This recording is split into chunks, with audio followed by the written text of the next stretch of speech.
is my pal.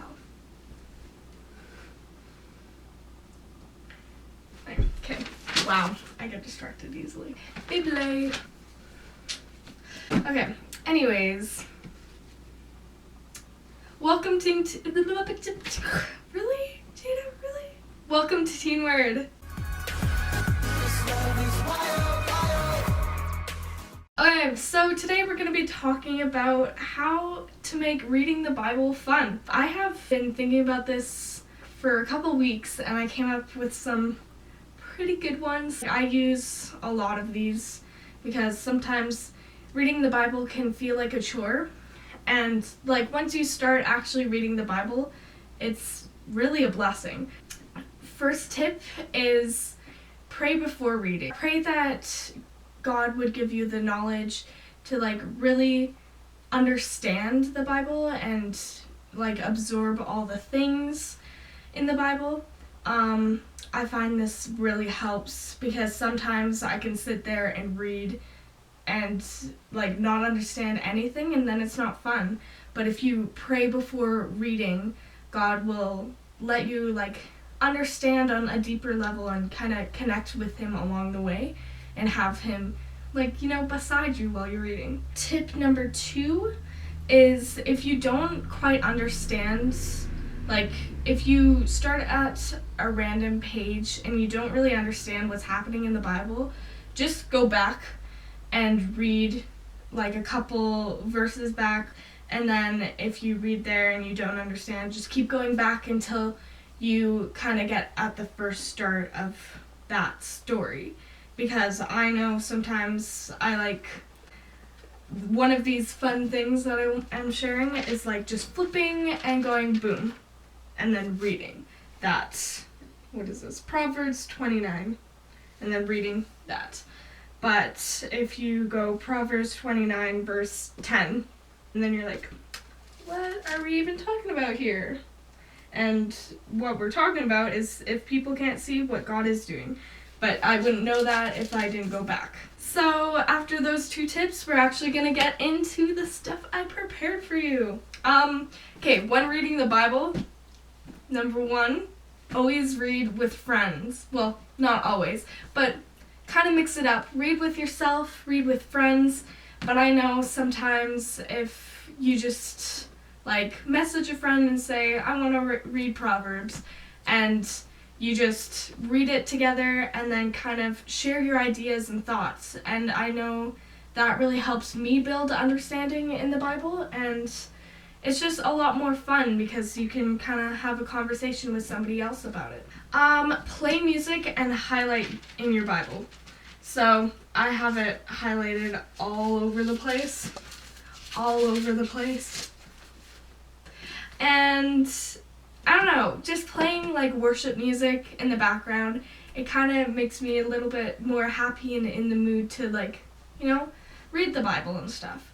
Sometimes I know music with words kind of trips me up in reading the Bible, so sometimes I just put on the karaoke version and just, you know, you can hear the melody of your favorite song and read the Bible, and it just sets the tone for reading. And sometimes I like the lyrics and I just like listen to it while reading. But highlighting, I don't know why, but it's super fun for me to just like, you know, you read it over and then you pick out the important parts to you, and you kind of like annotate in the Bible, and you kind of say, you kind of highlight something and then you say, oh, this reminds me of this, or this means this, or I interpreted it like this, and then that can be nice to also talk to somebody about and be like, hey, so this was my thoughts, and you kind of share. It's my other Bible. Oh, I'm sorry. Stay. Okay. This is a journaling Bible. I love this because they kind of have the margins free for like notes or anything. But I used to do this Bible study where we'd use this journaling Bible, and we'd read a verse and then we just do art on the page. I should have wrote down what all of this meant, but like this is what it looks like. There's light and dark. And then there's a cross on the side.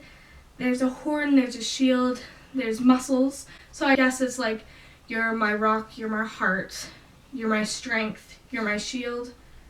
Horns, I'm not sure what that represents. But yeah, and you just, if you're like an artistic person, or even if you're not, I have fun drawing and coloring all the time. So I just recommend, yeah, if you want to buy a journaling Bible, or even doing it in your own Bible. And I just recommend that you use pencil crayons, so like I can still read what's going on this page, and it's not like Sharpie or anything that's gonna bleed through. So just use pencil crayons and yeah, read that whole entire page. And what we did is we just pray for it, and then we just close our eyes and wait till like an image comes to us, and then we just draw away. And I thought that was super cool and made reading the Bible super fun. This one's also fun, like I said. If you just have your Bible, you just flip to a random page and you point to something, and it's Micah verse 3. Micah 3. Micah 3 verse 3. And then obviously, since it's so close to the top, I'd probably just go to Micah 3. But yeah, it's super fun. And you can just flip to any page. Yeah. And the last one, oh my goodness, this is so fun. So, either with your friends or your church or anything, you can put like, memorization wars, and have a little prize or incentive at the end. Like, I used to do this in Sunday church when I was just a little thing, but it's actually so fun. I sometimes do it with my grandma and my friends. My grandma is more like, she knows the verse, but she sees if I can memorize it. So yeah, you pick a verse and then you try to memorize it throughout the week, and then at the end of the week you come together and you're like, let's see who gets it, basically. And then if one person gets it and the other person doesn't, they get whatever you chose to be the prize at that week. It could literally be money. It could be things like a photo shoot, you need to take photos of me, or it could be, what else could it be? You have to watch my dog for an hour, you have to babysit for an hour, or anything you want, really. It doesn't have to be an object, it can be a favor, and I find it really fun to do that. And yeah, that's all I have for you. Don't ever let reading the Bible come to a chore. Like, sure, it feels like a chore, but don't let it feel like a chore. You know what I mean? Like, if you ever get discouraged in reading your Bible, or you're like, ugh, reading my Bible, just, find any of these ways. Like, test them out, try them out. Read with friends. I know, sometimes when the Bible feels like a chore and reading the Bible is just awful, and I hate it, which is, it's bad. That's bad. I just get with friends, and then I'm just like, okay, let's read the Bible, because I'm not feeling it. And sometimes you're really in God's presence, and you always feel like reading the Bible, and even then, if you feel like that, just go out and share that. Like, even though you can read by yourself and you're happy doing that, go out and share that passion and be like, hey, let's read together to your friends, or to your mom or dad, or to your little siblings even. Like, don't forget about all your family as well. Like, you can do that in your family. Also, little note, throughout my life, I really struggled on making Christian friends. Like, in middle school, I don't think I had a Christian friend.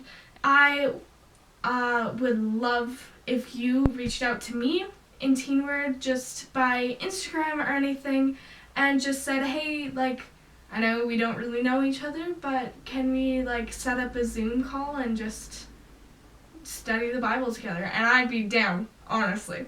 So yeah, reach out, contact TEENWORD. I know a bunch of people would love to do a little Bible study with you, even if it's just like reading a chapter and being like, so like, yeah, just what does this mean to you?